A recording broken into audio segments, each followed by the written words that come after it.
Hello, everybody, and welcome to this week's episode of Todd's Pod. It's me and Mike again. We're still at the IHRP dorm because we want everybody to get used to the fact that this is here. You know, we have 80 beds to help 80 people that need recovery in San Antonio. You know, they've lost 265 publicly funded beds over the last few years, and we're just trying to take a bite out of that. This is Mike. Say hi, Mike. Hi, Mike. Okay. So what were you asking me before we started? What's with the shirt? What's with the shirt? Oh, I thought you'd never ask what's up with the shirt. So here it is, man. So I wore it for you today because I know you're going on a vacation, dude. You're going on a vacation. There's going to be sand and sun and wind. So I thought I'd wear my vacation shirt. That's fair. Where are you going? I'm going to Arizona. I got property. I got property there too. I can sell you. Yeah, I don't want it. So this is a beach shirt. No, I'm going to visit my son for his birthday. His birthday's on Monday, and I was just telling these guys watching that this is stuff that I get to do now. Exactly. I bought airfare, I paid for it, exactly, and I did it legally. Yeah.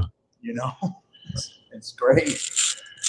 But the only thing is like I get to fly to San Diego first, and then to Arizona, to Phoenix.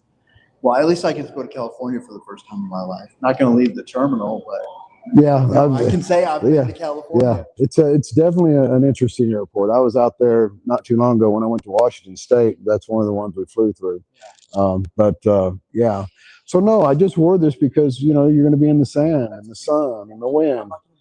No beach. You're in the desert, dude. You're going to the friggin' desert. I'm going to Tempe for Arizona State. That's where my son's at, Arizona State University. Okay. And you're wearing a Notre Dame shirt in honor of him going to Arizona. Come on, man. I'm not buying it. Are you going to wear that? Are you going to wear that when you get there? No, I'm actually going to wear my Caleb Williams jersey because I get to watch the game in the airport. Okay. Yeah. Cool. Yeah, that looks provided the flights work out like they're supposed to. They will. Why do you always got to be negative about this stuff? I'm not being negative. I'm just messing with you. Because I know that I know you were talking about driving. That was a horrible idea. Yeah, we were telling you, get a whole bunch of water, take with you because you're going through a desert. You never know. Yeah. I have an 03 Lexus SUV. And then I told you about the tires. They last forever. Yeah. Yeah. Until they don't. I got stuck in Grants, New Mexico one time, which is pretty just desert-like. I wound up in New Mexico but one time I was relapsed, and I didn't know how I got there. Oh, I knew how I got there. I left California, and I got there, drove straight through. But then when I stopped to get gas, my tires were gone. I was like, holy crap. Well, what I didn't know back then, we're talking many, many, many years ago. I guess my hubs were. Tell us how many years ago. I guess my hubs were locked. Long enough that they had hubs, you had to get out and unlock and lock. Yeah. So I didn't realize my hubs were locked. Right, so I drove across the desert on an asphalt road in four-wheel drive. They don't care about this stuff. You dragged it out way too long. No, I didn't. What are we talking about today? What are we talking about today? Yeah, you wouldn't tell me. We're talking about the gifts of sobriety. You get to go see your son, which is something would that have happened 10 years ago? No, even if I was in recovery then, I'm in a place right now where I can honestly say every single aspect of my life is good. Cool. Even the court case that I'm fighting, they put a motion to dismiss in. So January 8th, I'm probably getting 2 third-degree felonies that I never committed. I'm putting this on video. Never did it. And it's true. I never did do it. It was just a scorned woman. And they're putting in for dismissal on January 8th. Good. And that right there, I have the last couple months that I've gone to court, I haven't been tripping about it because I know my God's got me. And I really feel like they favor me now. And with, you can lead a horse to water, but you can't make him drink. You know what I'm saying? That's all right. Well, he's early recovery, so it takes time sometimes. Yeah, I get it. I understand. That's why I'm glad to be here on the weekends because you have no schedule for me. So I have a schedule for you. You honestly trust me to run it the way that. Oh, you mean as far as stuff activities? Yeah. Well, yeah. I know that when you're here, I don't have to worry too much about it. It's just because I know that you and I, when it comes to recovery, when it comes to compassion, when it comes to having a heart, we're very much in line with each other. Even though I've never really met a Notre Dame fan that has much compassion and love and care as I do. Alabama fan, It's a Catholic college, but I'm paying. Yeah, well, It doesn't yeah. make any sense. Stranger things have happened, Yeah, right? stranger things Yeah. have happened. So, but no. So I know that you have the best interest of our residents at heart, and we're still building the program. So Well, it was like I texted somebody yesterday, and I'm going to read you exactly what I had texted her. And we were talking about, like, I was told one of the guys, no, Evan told me that the guys asked about me all week. yeah. When am I going to be here? When am I going to be here? So you want me to tell you what went through my head when you said I'm going to read this text to you? Hello, you beep beep beep beep beep beep beep. Why did you beep beep beep beep beep? I had swore one time. I know. I'm just kidding with you. But that's what went through my head when you said that. I thought, well, okay. My son jumped my ass on the phone because last week I dropped the F word. Yeah, you were doing that last week. You were on it, man. Yeah, you had the F bomb. Like, I don't know. Your plane was fully loaded, dude. I was. Yeah. Are you going to find that text or what? I am, but go ahead, you can talk. Oh, really? What do you want to talk about? Well, anyways, the text, what it said was, I've been to treatment enough to know how the clients are. And I've worked in a couple treatment centers. Nothing like this. Like, this is completely different for me because of where I'm at in recovery right now. You know, my spiritual life is huge. The emotional sobriety is here. My mental health is taken care of, you know, and I get to reap the benefits of taking care of those three things. And I told her, I said, you know, I've been in treatment so many times that I know what it's like to be in treatment. Being on the other side, I know how to accommodate to their needs in a friendly and good manner, but keeping it within the guidelines and the ethics.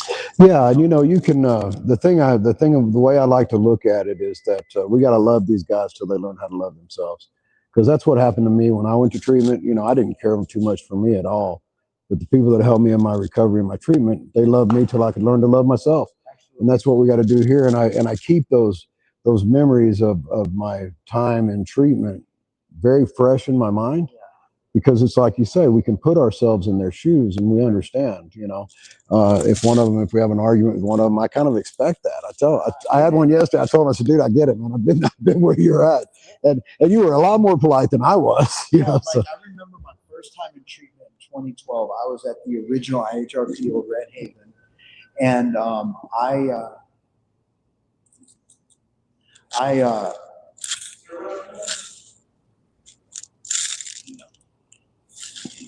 I wanted to skip a meeting, and Big Book Dick came up to me, and he's like, "What are you doing?" You know, in his voice and everything. And I told him, I said, "I'm not going to the meetings." He's like, "Why not?" I said, "Because I don't want to end up miserable like you." Oh, and no. You know what he did? He just hugged me. Yeah. And said, "I love you." Yeah. And that, right, just something so simple like that made me go to every meeting, made me go to every IO meeting, because it didn't matter what other people thought about him. He still loved you. Yeah. Yeah. He was an amazing man. Yeah. You know, I also went to treatment over at Haven, and you know, it's a great place over there. It really is. They do a lot of good work. But anyway, but hold on, let me stop you real quick. And with the guys asking about me during the week, and I had said something to her about that, she said that's like the greatest work compliment that you can get. It is. It is. And dude, I've never had people ask where I was. People didn't give a shit. Yeah. They didn't care. Like, I didn't have people wanting me to be around. Yeah. You know, and it just goes to show me that something's completely different this time. Well, even in recovery before, people didn't want my ass around. You know? One thing I do notice that is amazing to me that I so enjoy, you know, when I get here, if they're out there having a cigarette or wherever they're at, it's always a very friendly hi, hello, smile. They're happy to see us come, you know, and so that's pretty cool. Well, I think more me than you. You would think that. I do think you would think that, and I allow it. Well, yeah, that's why I allow you to have that thought and everything. I wouldn't want to break your bubble, you know, and tell you that, you know. Did you just not say burst your bubble? You said break your bubble. Burst it, break it, whatever. Yeah, but the thing is, you know, I know I'm the Todd. No, I'm just kidding. So hey, about Big Book. Back to Big Book. He was an amazing man. And one time we were walking from the food bank to what they called the TC building. Him and I, you know, he's tall. so I kind of look up at him a little Was he bit. like 6'6"? He was tall. He was pretty tall. Yeah. And I asked him, I said, Big Brook, I said, do you think that you think I can do this? Do you think it'll work? And he looked down at me and he said, sure you can, Todd. And did you know, whenever I run up against something that I question whether I can do it or not, I hear his voice tell me, sure you can, Todd. And that makes me strike out boldly. You know, it does something. So man, I can't imagine how many people he touched in his time. I mean, when I went back the second time, just like a year later, you know, I relapsed. My first time ever in recovery, I got like 14 months, and it wasn't real recovery. It was dry, and I can compare it to today. Yeah. You know, like my phone is not 1,000 pounds anymore. You know, I get asked to share my story. You know, none of that stuff happened before. Right. You know, and he has a huge response. Like he has a huge influence on how I am today. Yeah, me Because, too. I mean, over the years that I knew him, and when he seen me in 2013 come back in, I was walking into one of his big book studies. He stopped, walked up to me, hugged me, and had tears in his eyes. Yeah. Almost made me tear up. Like, Dude, he could be rough. Well, you know, you didn't want to lean against the wall or your chair. Yeah, you didn't. Yeah, you didn't want to do that, and he would call you out for that.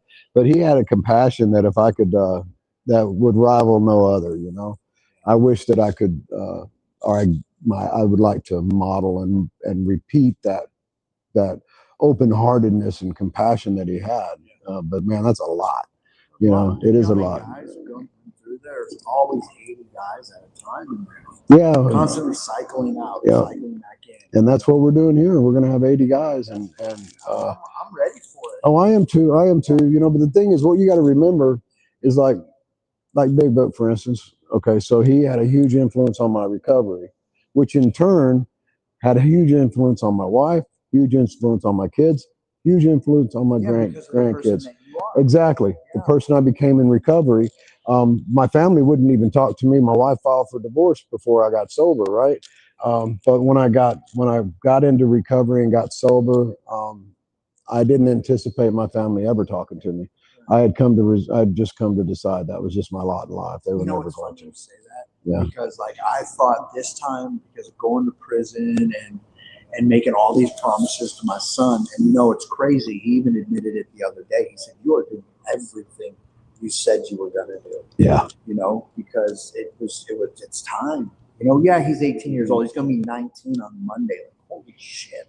I had a 19-year-old kid in college in Arizona. Man, you must be old. I am old. I don't care. The age that I am today is the age I would love to stay at for the rest of my life. Okay. Go ahead. But you interrupted me too. So I always thought people like my ex-wife or different things like that, they were never going to talk to me. I've made the choice that I don't want to talk to them anymore. Yeah. Because of the negativity and just you know, I don't want somebody to pat me on my back for what I'm doing, but at the same time, don't tell me everything that I'm doing wrong when it's not true. Right. That's the point right there when it's not true. And this time, like with the whole Arizona, me going there for my son's birthday, she's not going.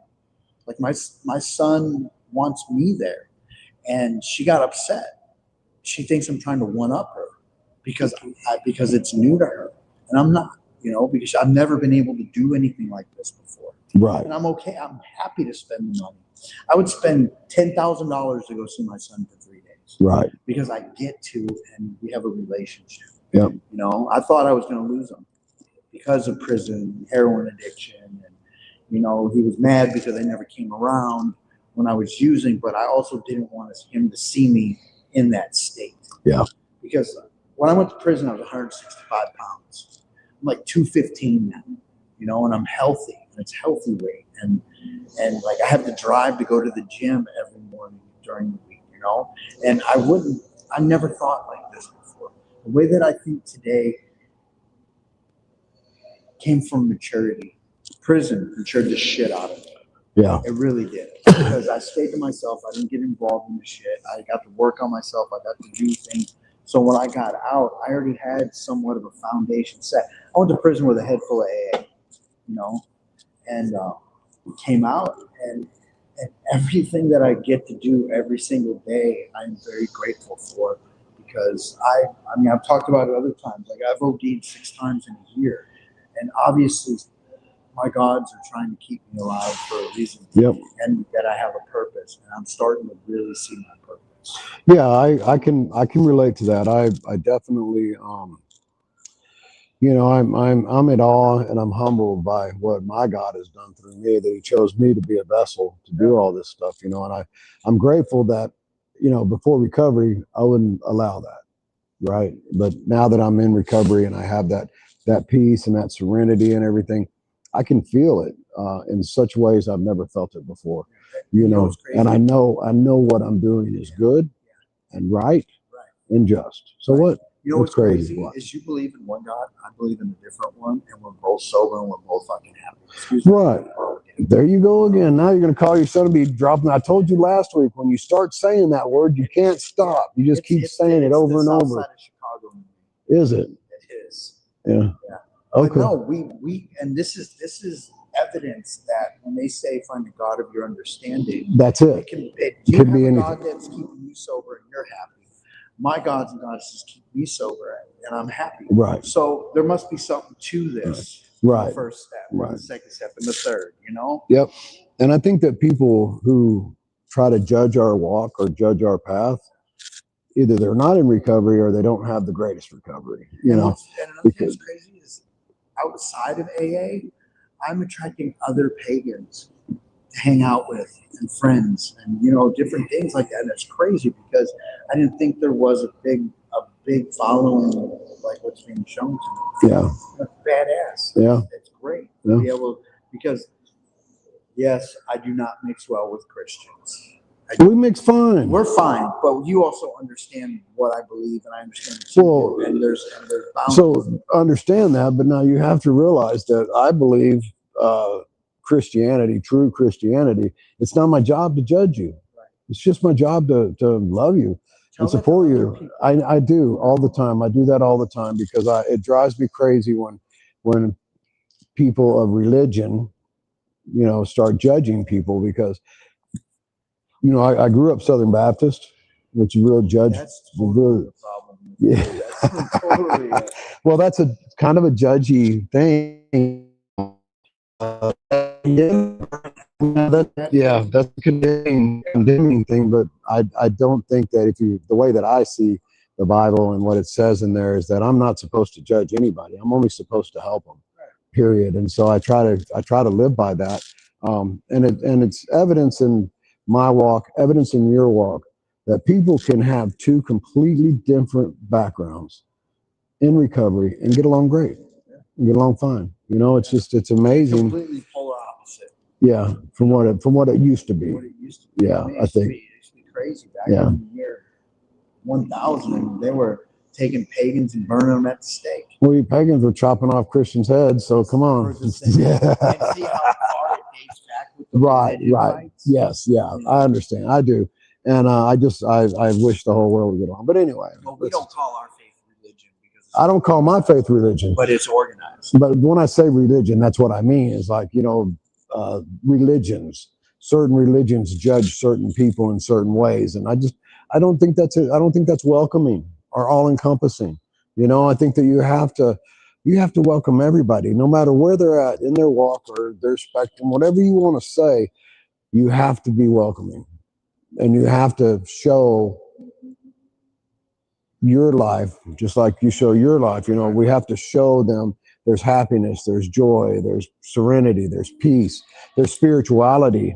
All these things are present. And if I don't judge you, then chances are you might look at me and say, hey, how'd you do that?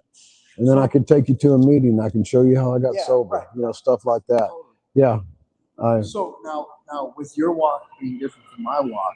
But they're not. But hold on, listen to me. Okay. I'm talking about with the faith, the religion. Right. Your religion, my faith. Spirituality. Yes. For both of us. So let me ask you this, and this might strike up a very long conversation.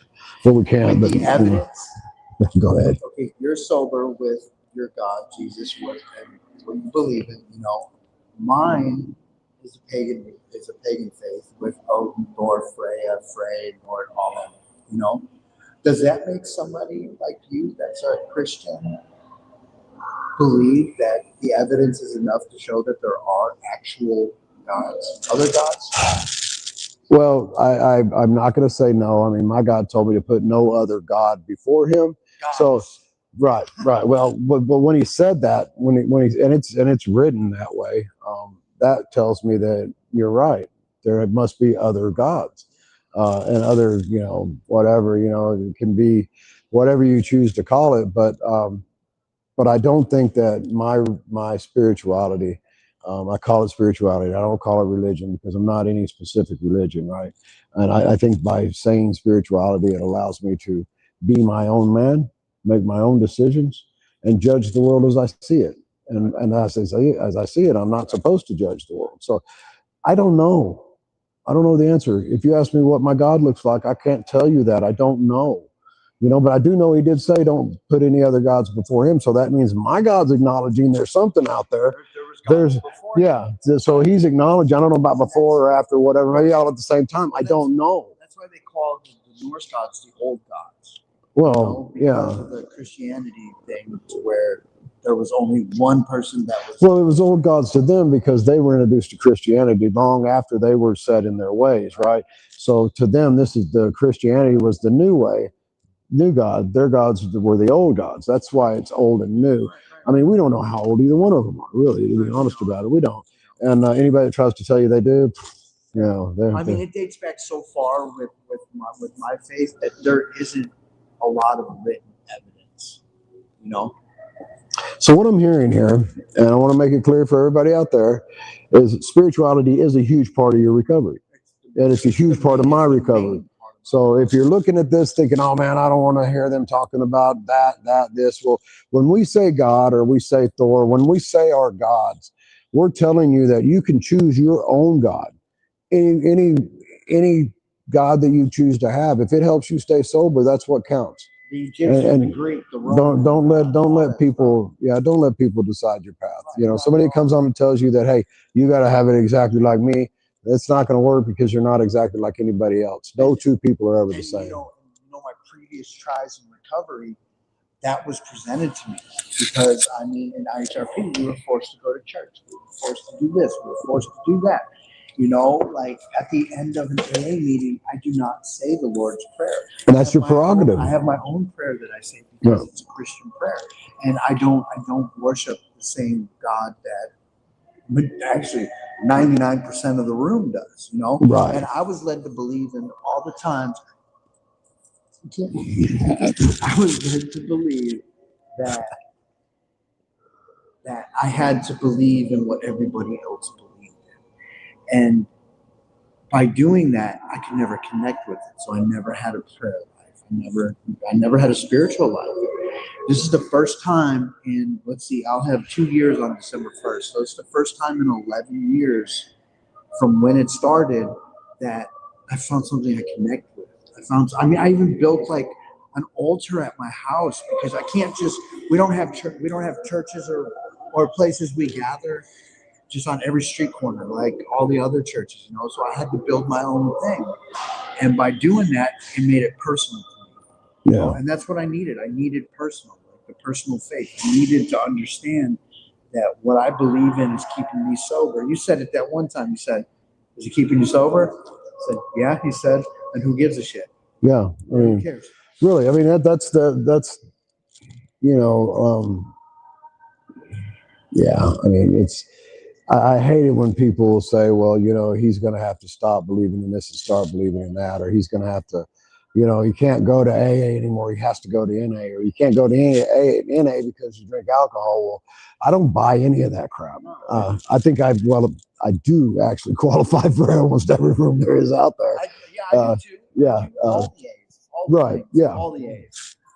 There's not much I haven't done over the years.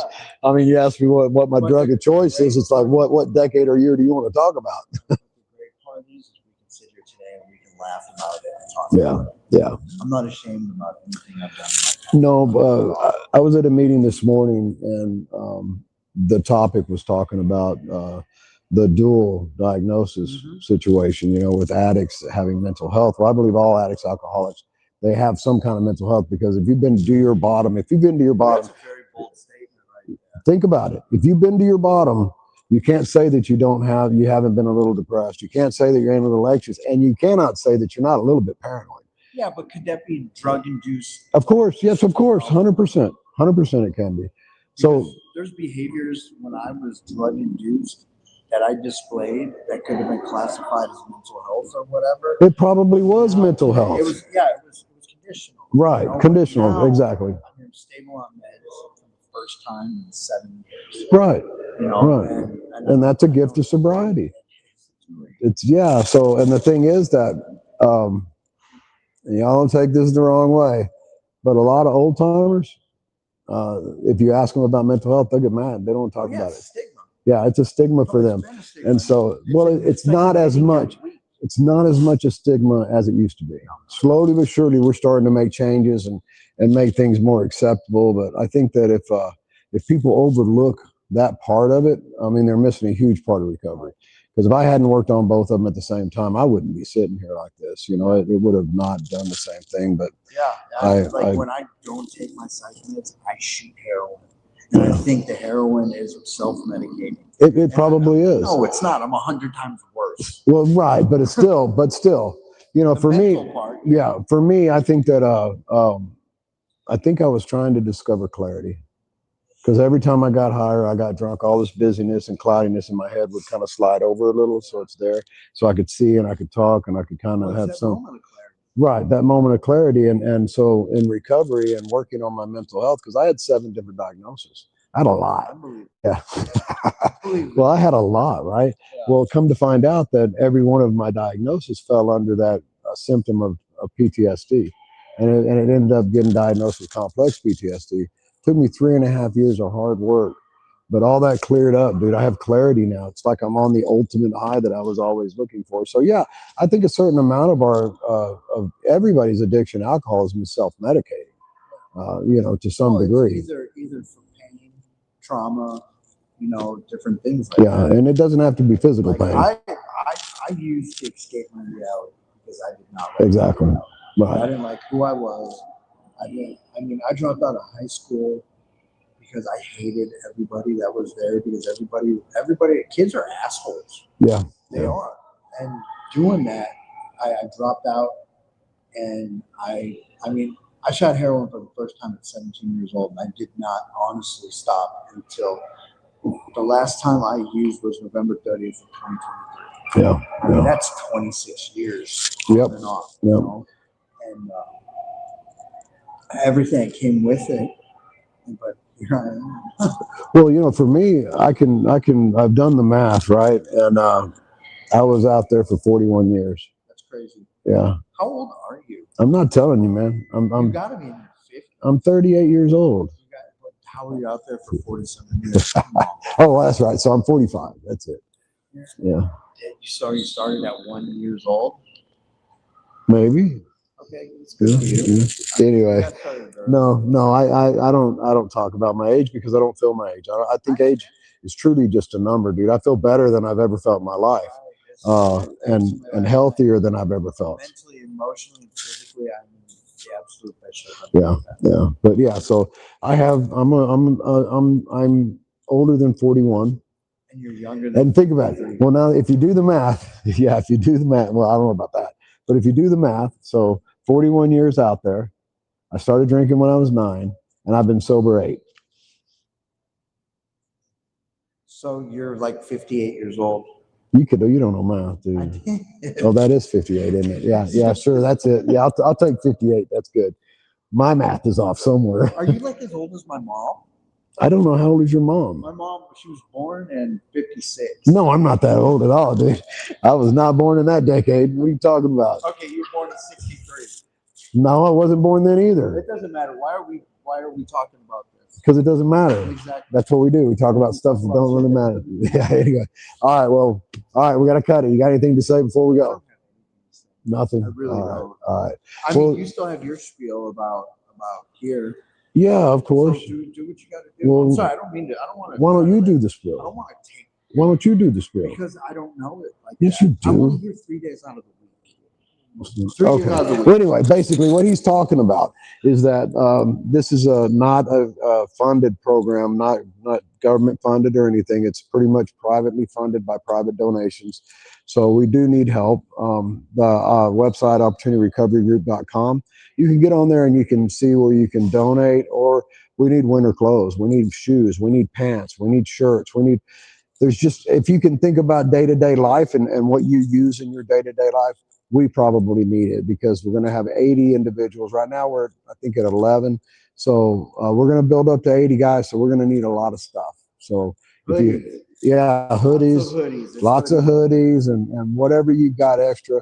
The address is 519 North Medina. Just let them know that you're donating for Opportunity Recovery Group. They'll make sure that it gets to us. And if anybody out there wants a tour of what we're doing, just call me. My number's on the website, so you can get on there and call me anytime you want, and I'll be more than happy to kind of show you around and let you know what we're doing. You guys have a great week. We'll see you next week. Thank you.